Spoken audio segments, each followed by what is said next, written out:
Hello student, good morning to all of you. तो आज हम लोग क्लास 9 का साइंस स्टार्ट करेंगे। ये एक रिवीजन लेक्चर है, ठीक है। इसमें फर्स्ट चैप्टर हम लोग आज कवर करने वाले हैं, मैटर इन आवर सराउंडिंग।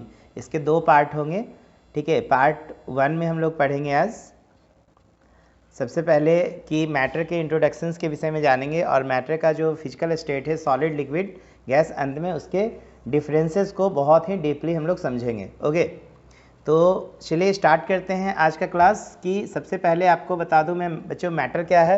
तो जितने भी चीज़ें हैं जैसे कि air, water, stone, sands, clouds, pencil, इन सभी चीज़ों को आप ऑब्जर्व कर रहे हो तो ये कहीं ना कहीं ये पार्टिकल से मिलकर बना है। तो ऐसे चीज़ जो पार्टिकल से मिलकर बने होते हैं बच्चों, ऐसे चीज़ों को हम मैटर कहते हैं, ठीक है। तो matter is everything in the universe that occupy space and has मास। तो ध्यान देंगे, अगर हमसे कोई पूछे कि मैटर क्या होता है, तो anything that occupies space and has a mass is known as matter. Okay, इसके बाद हम लोग देखेंगे कि मैटर के क्या कंस्टिट्यूएंट्स हैं। तो अगर देखा जाए तो अर्ली इंडियन फिलोसफर के अकॉर्डिंग जितने भी लिविंग और नॉन लिविंग थिंग्स हुआ करते थे वो 5 तत्वों से मिलकर बने हैं, जैसे कि air, water, earth, sky and fire. Therefore matter is a composition of this 5 constituents, ठीक है।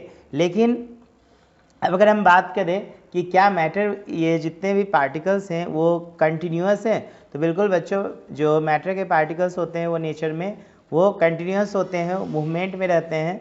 जैसे कि आप देख रहे हो, पहला तो ये भी देखो कि यहाँ पे जो मैटर है इसका जब मैग्नीफाइंग इमेज हम देख रहे हैं तो ये इसमें बहुत सारे आपको पार्टिकल्स दिख रहे हैं।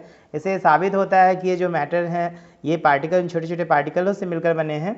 ओके, दूसरा एग्जाम्पल के रूप में आप ये भी देख सकते हो, जैसे कि मान लो कि एक ड्रॉप ऑफ रेड कलर को अगर हम वाटर में डालते हैं तो आप देखते हो कि पूरा वाटर का कलर जो है रेड हो जाता है। ऐसा होता क्यों है?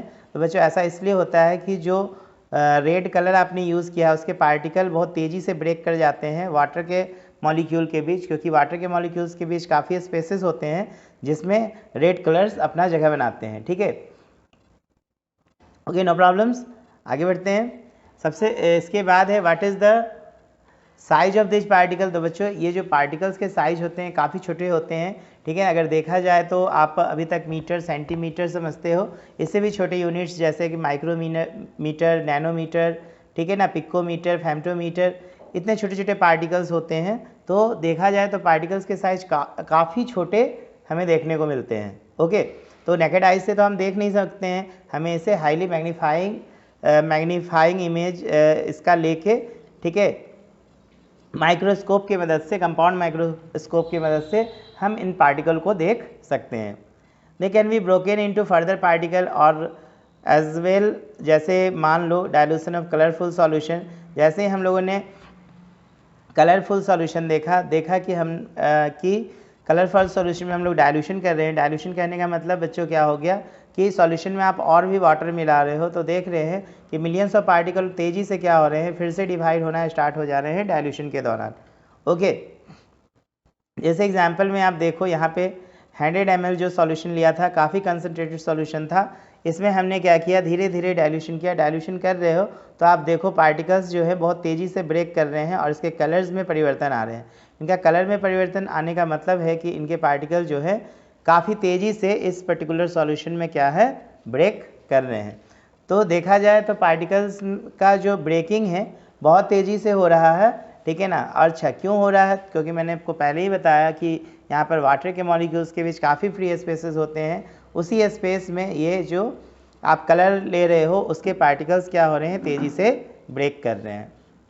नेक्स्ट अगर मैं बात करूँ कि विच ऑफ दिस मैटर, तो बच्चे जैसे कि आपसे पूछा जाए क्या हैप्पीनेस, क्या ऑनेस्टी, इस तरह के वर्ड्स क्या मैटर हो सकते हैं, तो बच्चों नहीं, ऐसे वर्ड्स जो है मैटर नहीं हो सकते हैं, क्योंकि हैप्पीनेस, ऑनेस्टी, लव, ये सब पार्टिकल से मिलकर नहीं बना होता है, ठीक है ना। लेकिन अगर मैं बात करूँ air, sandwich, thought, juice, eraser, तो देखो थॉट भी आपका मैटर्स नहीं होंगे, लेकिन एयर, जूस, इरेजर, ये सब जो है, सैंडविच, ये सब मैटर है, क्योंकि ये सब स्पेस कवर करते हैं और इनका अपना क्या होता है बच्चों, मास होता है, ठीक है। तो हम इसे क्या कहते हैं, मैटर कहते हैं।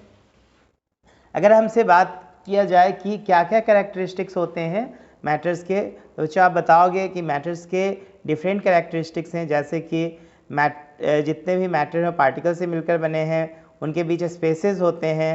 पार्टिकल्स ऑफ मैटर जो होते हैं काफ़ी वो मूवमेंट में रहते हैं हमेशा, ठीक है। सबसे ज़्यादा जो मूवमेंट हमें देखने को मिलता है वो गैसेस पार्टिकल्स के बीच मिलता है, इससे कम लिक्विड में मिलता है और सबसे कम मूवमेंट हमें सॉलिड में मिलता है। लेकिन फाइनली अगर देखा जाए तो जितने भी पार्टिकल्स हैं मैटर के वो कहीं ना कहीं डायरेक्ट और इनडायरेक्ट वे में मूवमेंट में ही रहते हैं हमेशा। नेक्स्ट प्रॉपर्टीज आप कैरेक्टरिस्टिक्स लिखोगे कि पार्टिकल्स ऑफ मैटर जो होते हैं वो एक दूसरे को अट्रैक्ट भी करते हैं, ठीक है, और पार्टिकल्स ऑफ मैटर के बीच जो होते हैं काफ़ी स्पेसेस होते हैं। ओके, तो these are the characteristics of particles of matter. इसके बाद हमसे सवाल पूछा जा रहा है, have you ever wondered what cause salt to get dissolve in water. बच्चों आपसे पूछा जा रहा है क्या आपको थोड़ा भी कभी आश्चर्य हुआ है कि हमने जो साल्ट को वाटर में मिलाया वो साल्ट कहाँ गया। तो बच्चों साल्ट के जो पार्टिकल्स होते हैं वो वाटर में तेज़ी से डिज़ोल्व होते हैं। तो मैंने आपको बताया कि वाटर के पार्टिकल्स के बीच काफ़ी फ्री स्पेस होते हैं, उसी फ्री स्पेस में जो है ये साल्ट के पार्टिकल्स जो है ब्रेक होके अपना स्पेस बना लेते हैं, ठीक है। यही वजह है कि साल्ट के पार्टिकल्स जो होते हैं वो वाटर में पूरी तरह से डिज़ोल्व हो जाते हैं। तो कारण क्या हुआ कि यहाँ पर पार्टिकल्स के बीच, वाटर के पार्टिकल्स के बीच काफ़ी जो है स्पेसेस होते हैं, ठीक है ना, और उसी स्पेस में ये जो शुगर हो गए या फिर मान लो हमने साल्ट ले लिया, इसके पार्टिकल्स जो होते हैं ब्रेक करके अपना जगह बनाते हैं। नेक्स्ट पॉइंट पे अगर हम बात करें कि particles of matter are continuously moving, तो ये जितने भी मैटर के पार्टिकल्स होते हैं बच्चों वो हमेशा मूवमेंट में रहते हैं, ठीक है। इसका मतलब मूवमेंट में होने का मतलब क्या होता है कि उसके पास काइनेटिक एनर्जी होती है। बच्चों काइनेटिक एनर्जी क्या होता है, काइनेटिक एनर्जी अगर कोई पार्टिकल्स मोशन में होती है तो energy due to their motion is known as kinetic energy.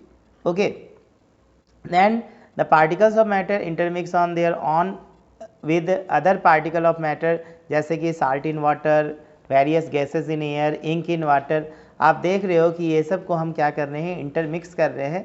इसका मतलब साल्ट के पार्टिकल्स के बीच भी स्पेसेस होंगे, वाटर के पार्टिकल्स के बीच भी स्पेसेस होंगे। हाँ, ये अलग बात है कि वाटर के पार्टिकल्स के बीच ज़्यादा स्पेस होते हैं जिसमें कि साल्ट के पार्टिकल तेज़ी से ब्रेक होकर अपना स्पेस बनाते हैं। ओके, उसी तरह गैसेस में देखो तो गैसेस के पार्टिकल के बीच काफ़ी स्पेसेस होते हैं। जैसे अगर मैं बात करूँ कि एक कंटेनर में हमने 100 ml CO2 लिया, 100 ml नाइट्रोजन लिया, 100 ml ऑक्सीजन लिया, तो बच्चों मैं बता दूं वो अगर कंटेनर 100 ml का है तो उसमें तीनों गैस का क्वांटिटी आप 100 ml ही बोलोगे। ओके, अगर मैं बोलूँ 200 ml से है तो वो 200 ml से। ओके, इसका मतलब क्या हो गया कि अगर मान लो 100 ml अगर आप समेशन करते हो तो आपको 300 ml, अगर आप मान लो CO2 मिलता है तो आप बोलोगे O2 भी 300 ml। इसका मतलब इसके पार्टिकल्स जो है तेज़ी से अपना स्पेस बना लेते हैं उस जगह में, तो वो वॉल्यूम को फिर से क्या करते हैं, इक्वेट कर लेते हैं। कितना इक्वेट करेंगे तो जितना कंटेनर का वॉल्यूम होता है। ओके, आगे हम लोग बात करते हैं कि डिफ्यूज़न क्या होता है। बच्चों डिफ्यूजन का सिंपल सा मतलब होता है कि हायर कंसंट्रेशन भागते हैं लोअर कंसंट्रेशन की तरफ। जैसे आप देख रहे हो कि यहाँ पे पार्टिकल्स काफ़ी डेंस है, ये यूनिट वॉल्यूम में पार्टिकल्स की संख्या काफ़ी ज़्यादा है, और डिफ्यूज़न के बाद के प्रोसेस आप देख रहे हो ये पार्टिकल पूरी तरह से बिखर चुके हैं। बिखरने का मतलब ये हुआ कि इसके हायर कंसंट्रेशंस निकल चुके हैं उधर जहाँ पे इनका कंसंट्रेशन कम था, तो ये लोअर कंसंट्रेशन की तरफ।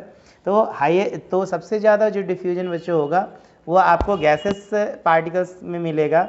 उससे कम जो डिफ्यूज़न हमें देखने को मिलता है लिक्विड में मिलता है, और सबसे कम डिफ्यूज़न का जो रेट होता है बच्चों वो सॉलिड में हमें मिलता है।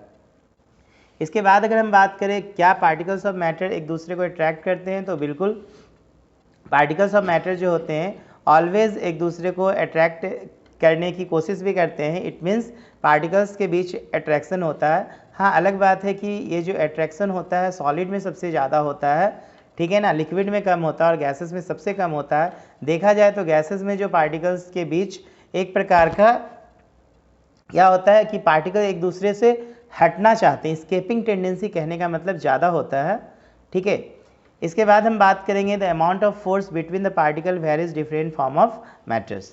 ओके, ये अलग अलग पार्टिकल्स के, जैसे मान लो कि हम सॉलिड के पार्टिकल्स के बीच बात करें तो वहाँ पे पार्टिकल्स के बीच फोर्स ऑफ इंट्रैक्शंस काफ़ी ज़्यादा होता है, लिक्विड में बात करें तो सॉलिड की अपेक्षा कम होता है, और गैसेस में अगर हम बात करें तो सबसे कम होता है।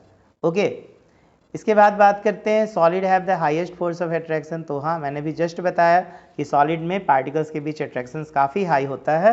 ओके, यही वजह है कि हम लोग सॉलिड ऑब्जेक्ट के मान लो कि अगर आप बीच में कोई सॉलिड ऑब्जेक्ट है तो वहाँ पे अपने हाथों को फ्रीली मूव नहीं कर सकते हैं, जबकि हम देखो एयर में या वाटर में अपने हाथों को हम फ्रीली मूव कर पाते हैं। रीज़न यही होता है कि एयर में जो पार्टिकल्स मौजूद हैं या जो वाटर में पार्टिकल्स मौजूद हैं उसके बीच एक वीक फोर्स काम कर रहा होता है, जिससे कि हमारे हाथों को मूवमेंट करने में किसी भी प्रकार की परेशानी नहीं होती है। इसके बाद बात करते हैं similarly particle of gases have least force of attraction. ठीक है ना, यही वजह है कि हम अपने हाथों को एयर में मूव करते हैं। जस्ट मैंने भी बताया we can arrange the force of attraction between different types of matter in their increasing order also. सबसे ज़्यादा बताया सॉलिड में होते हैं, उसके से कम लिक्विड, और सबसे कम जो होते हैं बच्चों वो गैसेस में होते हैं। We can also move our hand through water on liquid matter but not as freely we can the air. ठीक है ना, तो अभी जस्ट मैंने इसके विषय में भी डिस्कस किया कि एयर में और वाटर में जो पार्टिकल्स के बीच इंट्रैक्शंस होता है काफ़ी वीक होता है। ओके, यही वजह है कि हम अपने हाथों को फ्रीली मूव कर पाते हैं। इसके बाद बच्चों हम बात करेंगे कि अगर बात किया जाए कि मैटर्स के क्या स्टेट्स हो, तो बच्चों मैटर्स के तो डिफरेंट कंडीशन, अगर जैसे कि मैं बोलूँ फिजिकल स्टेट्स के आधार पे, तो आप फिजिकल स्टेट्स के आधार पे बच्चों सॉलिड लिक्विड गैसेस बताते हो। अगर मैं बात करूँ केमिकल कैरेक्टरिस्टिक्स के आधार पर मैटर को अगर हम डिवाइड करूँ तो एलिमेंट्स है, कंपाउंड है, मिक्सचर्स हैं।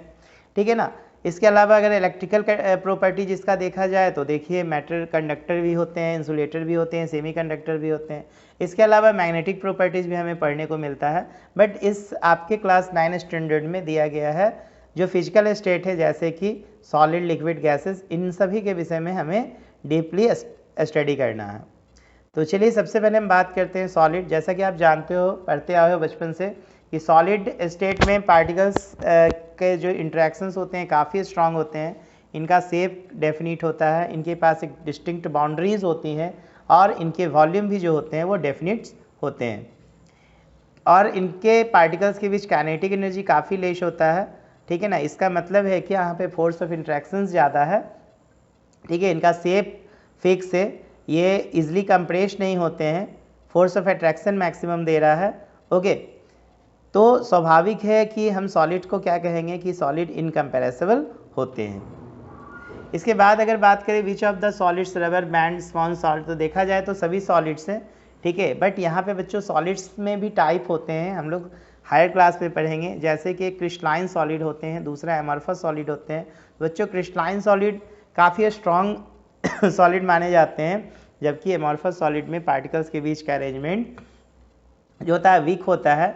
जैसे कि आप देखो रबर बैंड या स्पॉन्ज को आप इजली कंप्रेस कर पाते हो, इसका मतलब क्या है कि इसके पार्टिकल्स के बीच का जो इंट्रैक्शन है वो काफ़ी स्ट्रॉन्ग नहीं है, लेकिन फिर भी हम इसे सॉलिड बोलते हैं, और ये एक प्रकार का एमॉर्फस सॉलिड्स होते हैं। ठीक है, लेकिन इन सभी का शेप्स जो होते हैं वो डेफिनिट होते हैं। फिर अगर मैं बात करूँ लिक्विड स्टेट्स के विषय में, तो बच्चों लिक्विड स्टेट्स में आप जानते हो जैसा कि लिक्विड की वॉल्यूम फिक्स होती है, लिक्विड की शेप कोई फिक्स नहीं होती है, जिस कंटेनर में डाल दो तो बच्चों उसी कंटेनर का शेप ले लेता है। The force of attraction in liquid particle is less than the solid, therefore space between the particle of liquid and then can flow easily, they can not be compress, that is why they are also called fluid. जैसा कि हम लोग जानते हैं कि ये little compressible होते हैं लिक्विड, ठीक है ना, इसीलिए हम इसे फ्लूइड्स भी बोलते हैं। इसके बाद हम बात करेंगे कि पार्टिकल्स ऑफ लिक्विड जो होते हैं वो एक प्रॉपरली अरेंज्ड नहीं होते हैं, उनके बीच के जो फोर्सेस होते हैं वो काफ़ी वीक होते हैं। ओके, यही वजह है कि इनकी काइनेटिक एनर्जी काफ़ी हाई होती है, किसकी अपेक्षा, सॉलिड की अपेक्षा, लेकिन इनकी काइनेटिक एनर्जी आपको गैसेस पार्टिकल से काफ़ी कम मिलेगी। इसके बाद क्वेश्चन है can other matter diffuse into liquid, तो बिल्कुल बच्चों हम लोग मैटर को लिक्विड में डिफ्यूज़ करते हैं, जैसे कि सॉलिड को भी हम लिक्विड में डिफ्यूज़ कर सकते हैं, लिक्विड को भी हम लिक्विड में डिफ्यूज़ कर सकते हैं, वहीं गैसेस को भी हम लिक्विड में डिफ्यूज़ कर सकते हैं। कहने का मतलब कि सॉलिड, जैसे कि आप एग्जांपल्स के रूप में देखो शुगर को आप क्या आप चाय बनाते हो तो उसमें शुगर डालते हो, तो देखो चाय जो हो गया, सपोज मान लो ये लिक्विड स्टेट में है जबकि शुगर क्या है, सॉलिड स्टेट में है, यहाँ पे सॉलिड के पार्टिकल्स तेज़ी से ब्रेक कर रहे हैं किस चीज़ में, इस टी में। वहीं पे हम इंक को वाटर में मिलाएंगे तो देखो लिक्विड लिक्विड में डिज़ोल्व हो रहे हैं। वहीं पे आप ऑक्सीजन और कार्बन डाइऑक्साइड को देखो तो यहाँ पे गैसेस जो हैं, गैसेस के पार्टिकल्स के बीच अपना स्पेस बना रहे हैं। ओके, इसके बाद है गैसियस स्टेट्स के विषय में। तो हम बात करेंगे कि इनकी जो वॉल्यूम होते हैं गैसेस के वो फिक्स नहीं होते हैं, ना ही इनकी कोई शेप फिक्स होती है।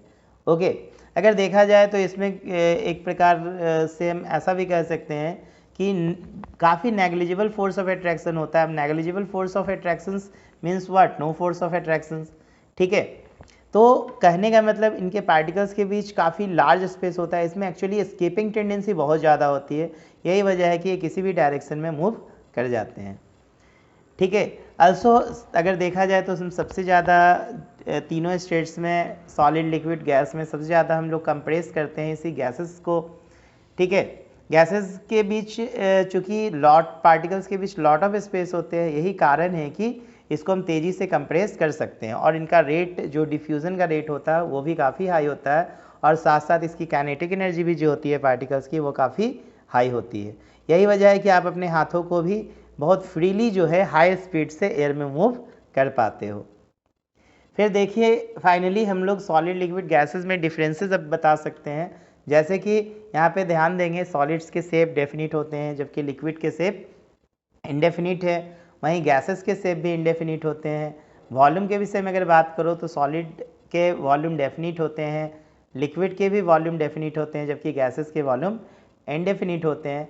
फिर अगर हम फोर्स ऑफ अट्रैक्शंस के बारे में बात करें तो सॉलिड में काफ़ी फोर्स, पार्टिकल्स के बीच ज़्यादा फोर्स ऑफ अट्रैक्शन है, जबकि लिक्विड में कम फोर्स ऑफ अट्रैक्शन से कंपैरिजन में, सॉलिड के कंपैरिजन में। और गैसेस में देखो तो फोर्स ऑफ अट्रैक्शन काफ़ी ही नेग्लिजिबल होते हैं। सॉलिड को देखो तो इसे आप कंप्रेस नहीं कर सकते हो, इसलिए हम इसे इनकम्प्रेसिबल बोलते हैं, ठीक है ना। जबकि लिक्विड को हम लिटिल कंप्रेस कर सकते हैं और गैसेस को हम आसानी से काफ़ी कंप्रेस कर सकते हैं। यहाँ लिक्विड में कैन नॉट बी कंप्रेस का मतलब ही है क्या, इसे भी हम नहीं के बराबर ही कंप्रेस करते हैं। तो लिटिल कंप्रेसिबिलिटी आप कह सकते हो। जैसे मान लो कोई पार्टिकल्स का, कोई लिक्विड काफ़ी डेंस है तो उसमें कंप्रेसिबिलिटी काफ़ी लिटिल देखने को मिलती है। इसके बाद अगर बात करें सॉलिड में काइनेटिक एनर्जी जो होती है पार्टिकल्स के बीच काफ़ी मिनिमम होती है, जबकि लिक्विड में काइनेटिक एनर्जी ऑफ पार्टिकल्स ज़्यादा होते हैं और गैसेस में तो काइनेटिक एनर्जी सबसे ज़्यादा होती है। इसके बाद अगर बात करें तो डिफ्यूजन का रेट देखो सॉलिड में सबसे कम होता है, ठीक है ना। इसके पार्टिकल्स सिर्फ वाइब्रेट अपने मीन पोजीशन से करते हैं, जबकि लिक्विड के पार्टिकल्स जो होते हैं एक दूसरे पे स्लाइड्स करना चाहते हैं, जबकि गैसेस के पार्टिकल काफ़ी तेज़ी से मूव करते हैं। डिफ्यूज़न रेट काफ़ी हाई होता है। वहीं पे अगर सॉलिड्स की बात करो तो इसके पार्टिकल्स काफ़ी क्लोज होते हैं, यही वजह है कि इसकी डेंसिटी हाई होती है, जबकि लिक्विड की डेंसिटी सॉलिड की अपेक्षा लोअर होती है। और गैसेस की डेंसिटी तो देखा जाए तो सबसे लोअर होती है, क्योंकि इसके पार्टिकल में एस्केपिंग टेंडेंसी बहुत हाई होता है। फिर बात करो सॉलिड में फ्लो पार्टिकल्स का बहुत कम होगा, लिक्विड में फ्लो होगा और गैसेस में भी फ्लो सबसे ज़्यादा होगा। ओके, तो आई होप आपको ये सारा कॉन्सेप्ट काफ़ी समझ में आया होगा। इसके और एक लेक्चर्स होंगे जिसमें बाकी आपका एनसीईआरटी के अकॉर्डिंग चैप्टर्स का सारा समरी मैं कवर करूँगा। Okay, thank you.